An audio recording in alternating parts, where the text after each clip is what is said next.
three countries, Saudi Arabia, Turkey, and Pakistan, and one extraordinary sentence. An armed attack against one will be regarded as an attack against all. Now, on August 7th, 2026, the leaders of these three countries met in Mecca and signed what is being called the Mecca Joint Defence Agreement. At first glance, this might look like another Middle Eastern security arrangement, but look carefully at the map. One member is Pakistan, India's immediate neighbor and a nuclear-armed state.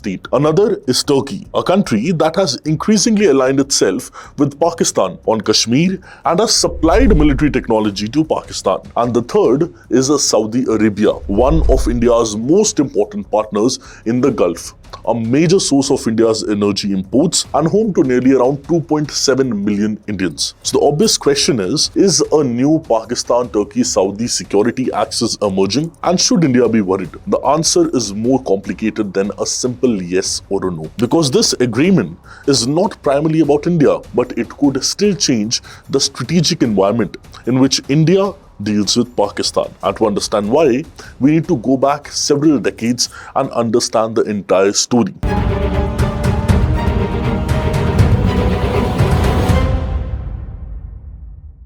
See, Pakistan and Saudi Arabia have maintained close relationship since Pakistan's creation. Diplomatic relations were established in 1947, but the defense relationship became particularly important from 1960s onwards. Pakistan provided military training and personnel to Saudi Arabia, while the kingdom provided Pakistan with political and economic support. Now, this relationship had a particular important strategic dimension. Pakistan was a Muslim majority state with a substantial military capability. Saudi Arabia possessed enormous financial resources and religious significance as the custodian of Islam's two holiest cities. Over the decades, the two countries developed what was often described as a security force support relationship, but it remained largely informal. Then came September 17, 2025. Saudi Arabia and Pakistan signed the Strategic Mutual Defence Agreement. Its center principle was that aggression against one would be considered aggression against both. Now, this was significant because it converted decades of informal security cooperation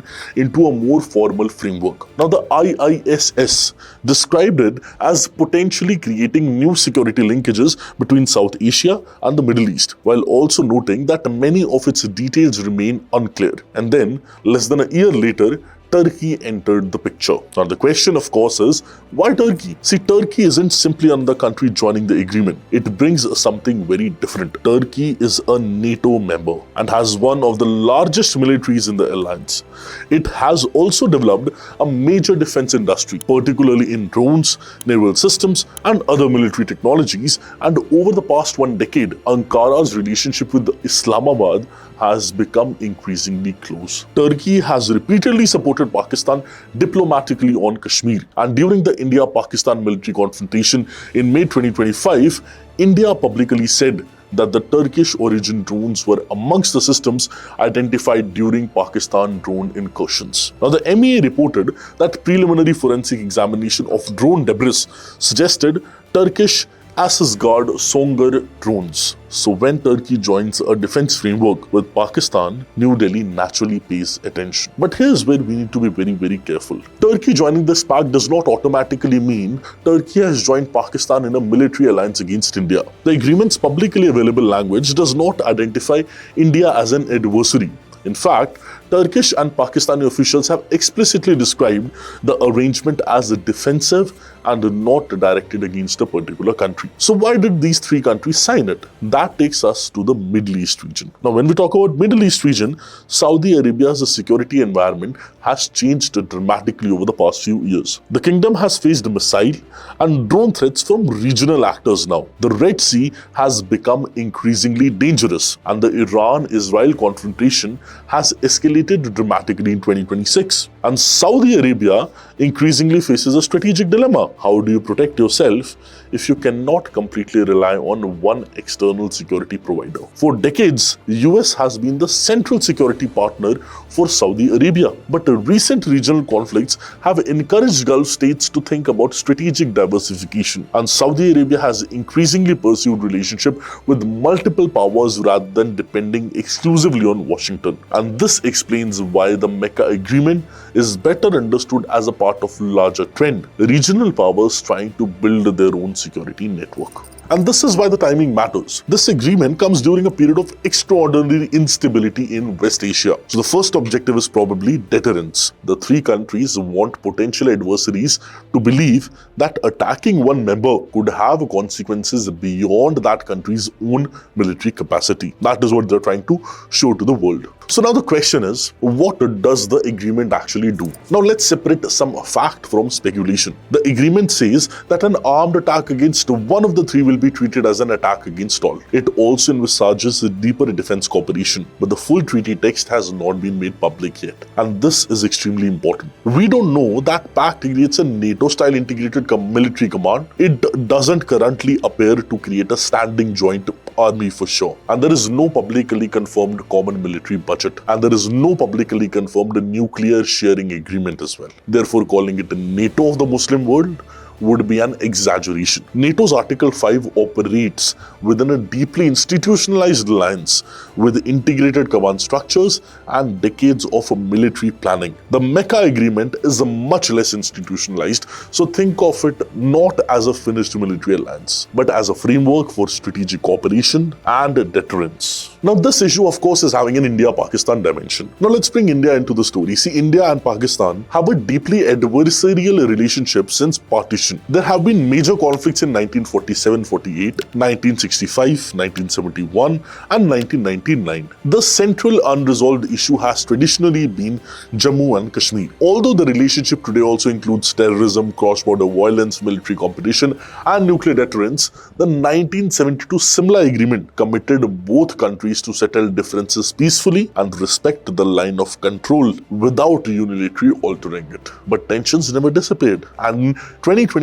India and Pakistan experienced another serious military confrontation following the Pahalgam terror attack. On 22nd April, at least 26 people were killed and many injured after terrorists opened fire on tourists in Jammu and Kashmir. India launched Operation Sindoor on May 7, 2025, targeting terrorist infrastructure in Pakistan, and Pakistan occupied Jammu and Kashmir. Now, to counter this, Pakistan subsequently launched drone and missile attacks against Indian military targets. A cessation of military action followed on May 10th. This matters because the Mecca Agreement has been signed only about 15 months after the most serious India-Pakistan military escalation in years. So New Delhi cannot completely ignore the possibility that stronger Pakistani relationship could affect its future strategic calculation. But there is an important distinction. The pact does not mean that Saudi Arabia or Turkey will automatically fight India if India and Pakistan have another conflict. The practical response mechanism remains unclear.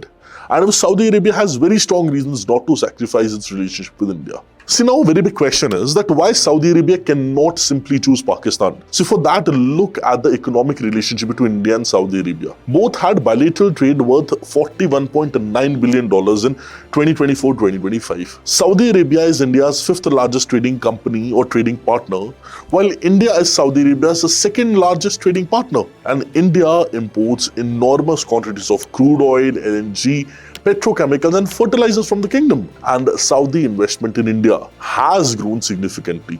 And then there is something even more about people. See, around 2.7 million Indians live in Saudi Arabia. They are an important part of kingdom's economy and a major bridge between the two countries. And India-Saudi defense relations have also been expanding. In 2024 itself, the two countries conducted the first joint land force exercise, Sadat and Sikh. India has also participated in Saudi defense events and maintained institutional defense cooperation. So Saudi Arabia's relationship with India isn't superficial. It is deeply embedded in energy, trade, investment, defense, diaspora, counter-terrorism and so on. That gives Riyadh an incentive to maintain strategic autonomy rather than become an extension of Pakistan's foreign policy. Which makes us come to the bigger question, then what does India actually need to worry about? And there are three areas. Number one, diplomatic space. Pakistan has historically attempted to internationalize the Kashmir issue. India's preferred position is the opposite. Kashmir is a bilateral issue and and Pakistan-sponsored terrorism is the central security concern. See, if Pakistan gains deeper relationships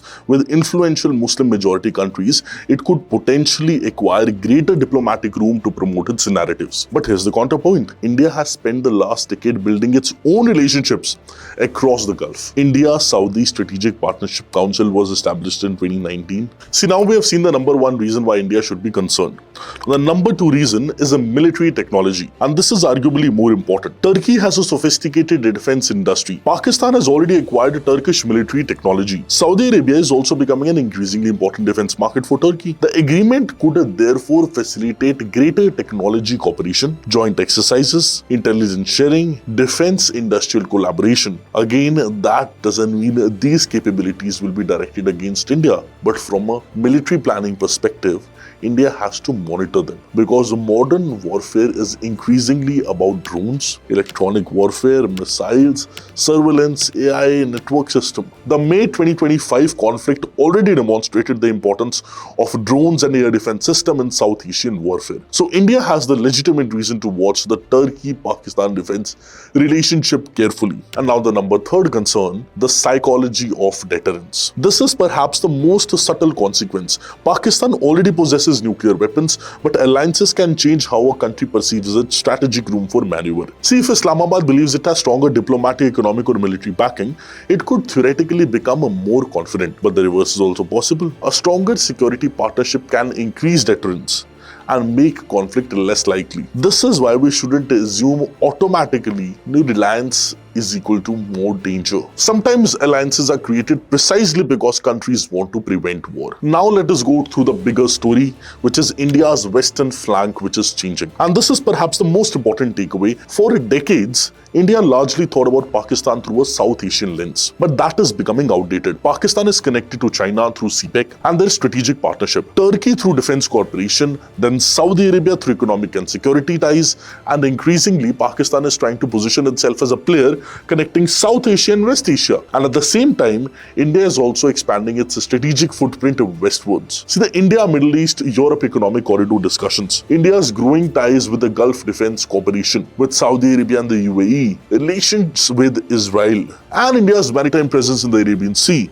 So the India-Pakistan competition is gradually becoming a part of much larger geopolitical competition. South Asia and West Asia are no longer separate strategic theaters. Now they are increasingly connected by energy, trade, migration, shipping, terrorism, defense technology, and maritime security. So now the final question which we need to ask is that should India be worried? So is the Mecca Agreement a threat to India? The answer is not immediately, and certainly not in the simplistic sense that Saudi Arabia, Turkey, and Pakistan have formed an alliance against India. There is no credible evidence for that claim. The pact was created primarily in response to a changing West Asian security environment, and India should still take it very seriously because it potentially gives Pakistan greater strategic depth, Turkey a stronger regional role, and Saudi Arabia another layer of security diversification. Now for India, the answer should not be panic. It should be strategic maturity. India needs to deepen its ties with Saudi Arabia rather than viewing Riyadh through the Pakistan lens. See, it needs to continue expanding its maritime capabilities in Arabian Sea and Indian Ocean. It needs to closely monitor Turkey-Pakistan defense cooperation, and most importantly, India needs to make its own economic and military capabilities so strong that no external partnership can fundamentally alter its strategic calculations. Now, because geopolitics is not mostly like who has the most friends, it's about who has the most strategic options. Mecca Agreement tells us something important about the world of 2026. The age when countries could depend entirely on one greater power for security is increasingly giving way to a world of multiple overlapping partnership. Saudi Arabia is hedging, Turkey is expanding its influence, Pakistan is seeking strategic depth, and India now has to do something equally important. Build enough partnerships and enough national strength that it cannot be strategically cornered by any combination of them. The Mecca Agreement may not be an alliance against India, but it is certainly a reminder that India's neighborhood is becoming much more interconnected, competitive, and unpredictable. I hope you gained a new perspective from this session. Do let me know your views in the comment section. I'll be happy to read them. Thank you.